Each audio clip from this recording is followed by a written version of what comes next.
Good morning, class 6. Today we will start the second chapter of your civics book, Diversity and Discrimination. Now, difference and prejudice.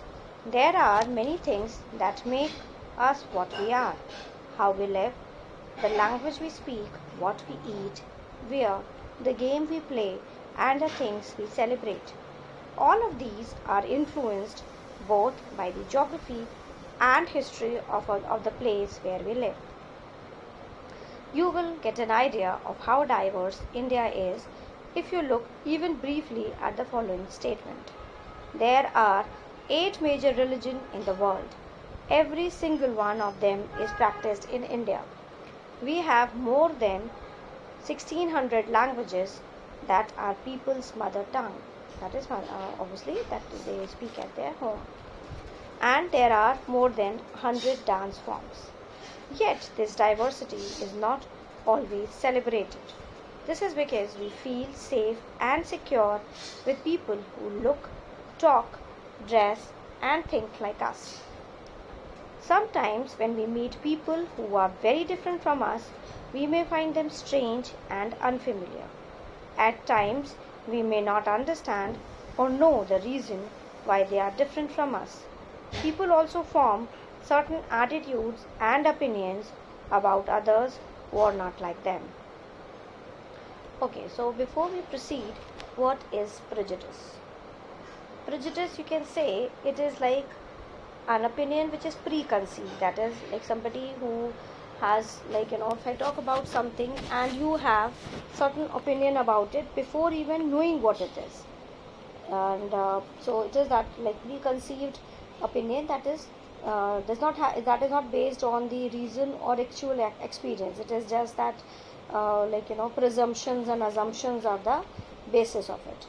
So obviously prejudice can be biased. Now let's continue. What is prejudice? Look at the statement below that you will believe to be true about rural and urban life in India. Tick mark those that you agree with. Do you have a prejudice against rural or urban people? Find out if this is shared by others and discuss a reason why people have these prejudices. Can you list some of the prejudice that you have noticed around you? How do they affect the way in which people treat each other? On rural people. More than 50% of all Indians live in villages. People in villages do not like to use modern technology. In peak harvesting and plantation season, families spend 12 to 14 hours working in the fields. Villagers are forced to migrate to cities in search of work. Then, on urban people. Life in the city is easy. People here are spoiled and lazy.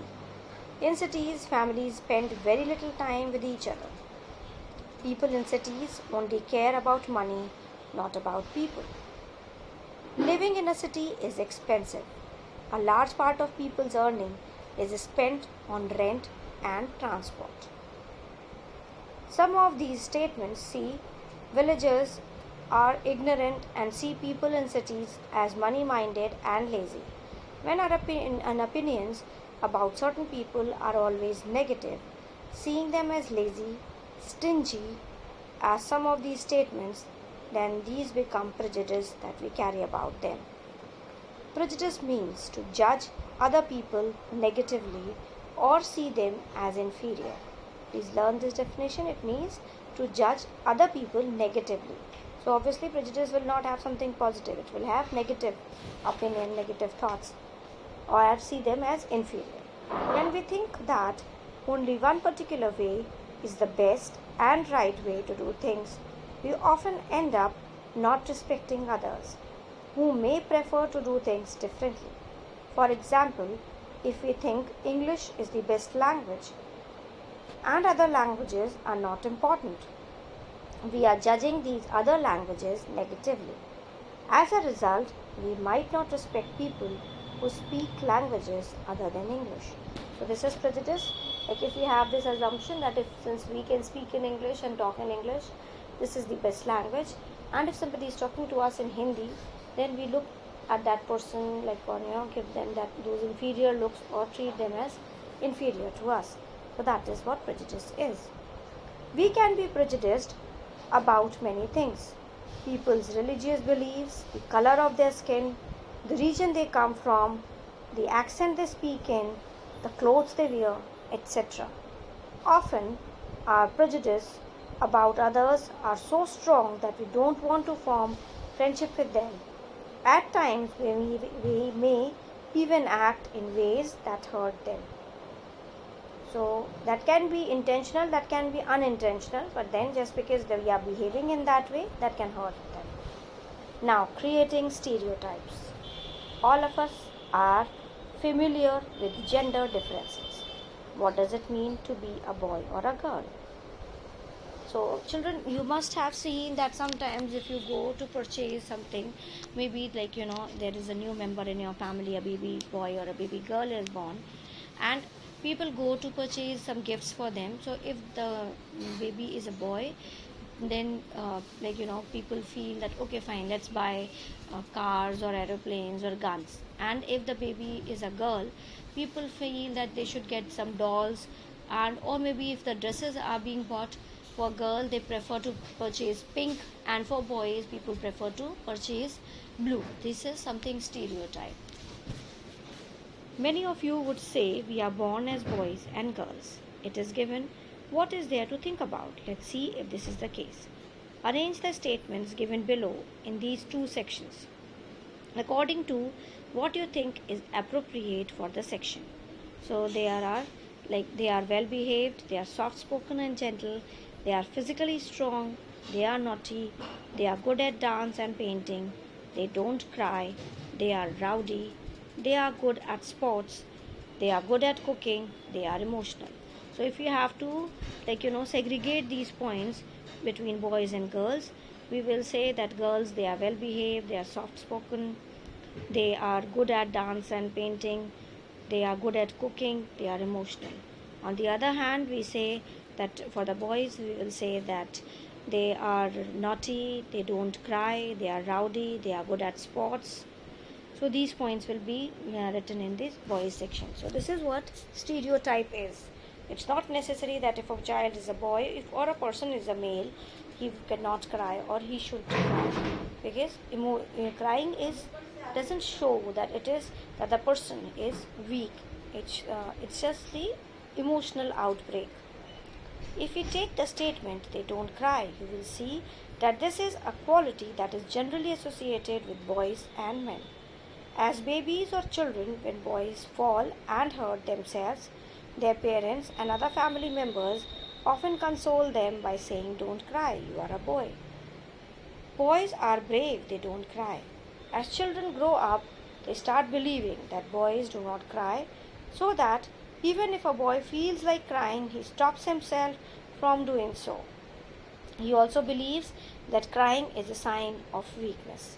So, even though both boys and girls sometimes want to cry, especially if they are angry or in pain, as they grow older, boys learn or teach themselves not to cry.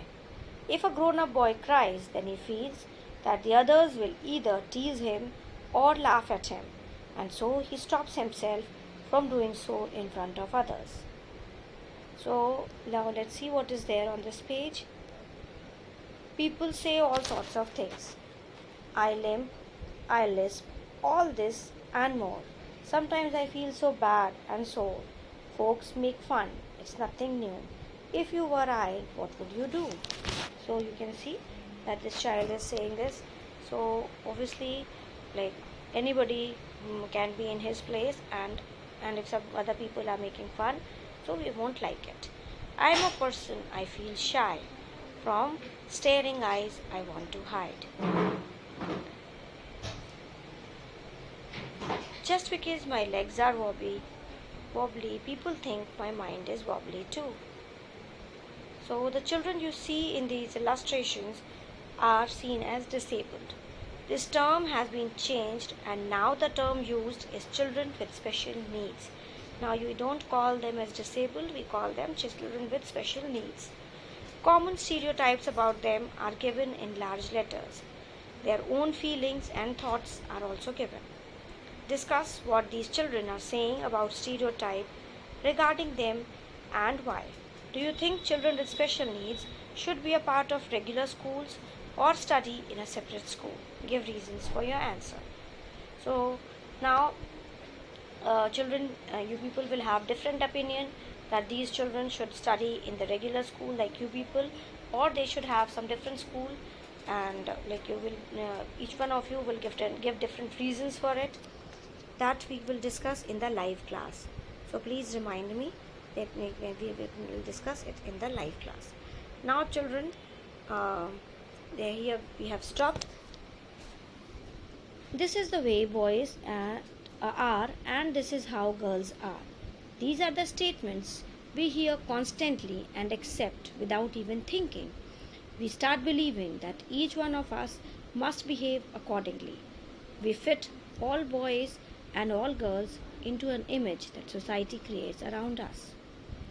Like we have done it in the above chart, that girls should be are soft spoken, they are well behaved, but it's not necessary, it can be vice versa. So do girls possess these qualities at birth, or do they learn such behavior from others?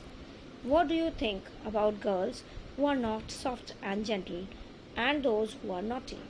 So like you must have seen that sometimes parents or maybe family members say if a girl is shouting or speaking loudly, the statement which they give is, keep quiet, speak softly, you are a girl. So um, these are the norms which are set by the society for a girl to behave.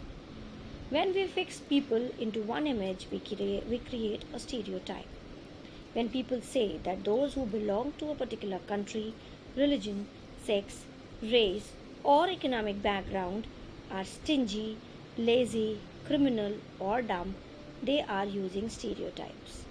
These are stingy and generous people. There are obviously particular caste or religion has nothing to do with a person. Person can be stingy or can be stingy or criminal or dumb. It doesn't have to do anything with the caste or religion or particular area. In every country, in every religion, in every group, whether rich or poor, male or female, and just because some people are like that, it is not fair to think that everyone will be the same. Stereotypes stop us from looking at each person as a unique individual with his or her own special qualities and skills that are different from others.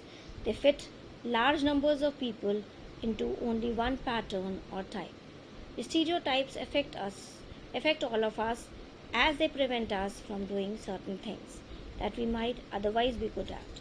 So obviously, like we say that certain things are to be done by girls, certain things are to be done by boys. Like for example, a boy can be a good cook, or maybe a girl can be a good sports person. But just because of the stereotype, we ask the girl to be a cook and a boy to be a sports person. So in that way, we are demotivating them. We will continue with inequality and discrimination in the next class. Please read the chapter, learn the definitions, underline important things. Take care of yourselves, children. Be safe at home. Thank you.